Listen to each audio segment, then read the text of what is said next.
বাস্তবের পরিস্থিতি খুবই ভয়াবহ। আমরা জানি না আমরা বাঁচবো কিনা।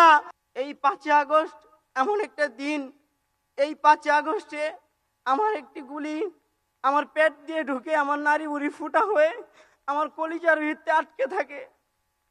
সেই অপারেশনের মাধ্যমে আমার কলিজার 2/3 কেটে আমার অপারেশন সাকসেস করা হয়।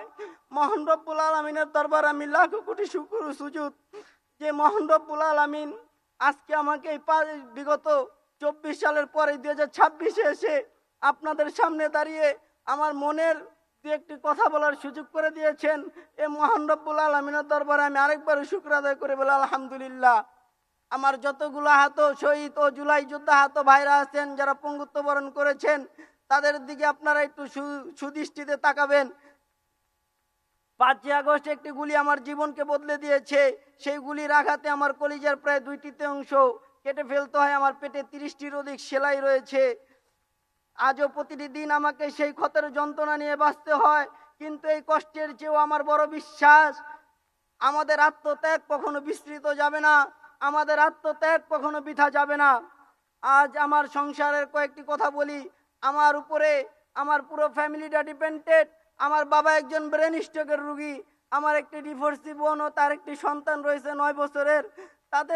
তাদের চলার পথের যত ক্ষয় খরচ আছে সমস্ত কিছু আমার বহন করতে হয়। আমি সুস্থ হওয়ার পরই আমার বড় ভাই মারা যান।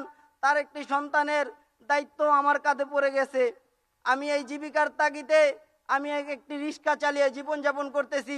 এখানে অনেক নেতাকর্মী আছেন যাদেরকে আমি হোয়াটসঅ্যাপে নক দেই, অথচ তারা কোনো রেসপন্স আমাদের বিন্দু পরিমাণ করে না। মহামান্য রাষ্ট্রপতি এখানে উপস্থিত আছেন। আমি ওনার কাছে বলতে চাই, আমাদের কিছু আহত শহীদ জুলাই যোদ্ধাদের কিছু আবেদন রয়েছে। জুলাই যোদ্ধাদের শহীদ পরিবারদের পুনর্বাসন, রমজানে ও কোরবানি ঈদে জুলাই আহতদেরকে বোনাস প্রদান করা হোক, জুলাই যোদ্ধাদের সঠিক চিকিৎসা করা হোক। আমরা এখন হাসপাতালে গেলে সঠিক চিকিৎসা পাই না, ঠিক কিনা? আমাদেরকে অবহেলা করা হয়, ঠিক কিনা? আমাদের মানুষের দ্বারে দ্বারে দুয়ারে দুয়ারে ঘুরতে হয়, ঠিক কিনা? ওনারা মাইকের সামনে যত যাই বলুক, বাস্তবে ভিন্ন। বাস্তবের পরিস্থিতি খুবই ভিন্ন। বাস্তবের পরিস্থিতি খুবই ভয়াবহ।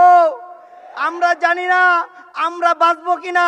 তবে আমাদের থেকে যারা সামনের প্রজন্ম যারা আসবে, তারা যাতে গর্বের সঙ্গে বলতে পারে আমাদের এই প্রজন্ম যে রক্ত দিয়েছে, এই রক্ত যাতে কখনো বৃথা না যায়, এই আত্মত্যাগকে যেন কখনো কেউ অস্বীকার করতে না পারে। আমাদের সন্তানরা যাতে গর্বের সঙ্গে বলতে পারে আমার বাবা একজন জুলাই আহত জুলাই যোদ্ধা ছিল, আমার বাবা একজন জুলাই শহীদ ছিল। এই বলে আমি মহামান্য রাষ্ট্রপতির কাছ থেকে বিদায় নিতেছি। আসসালামু আলাইকুম ওয়া রাহমাতুল্লাহি ওয়া বারাকাতুহু।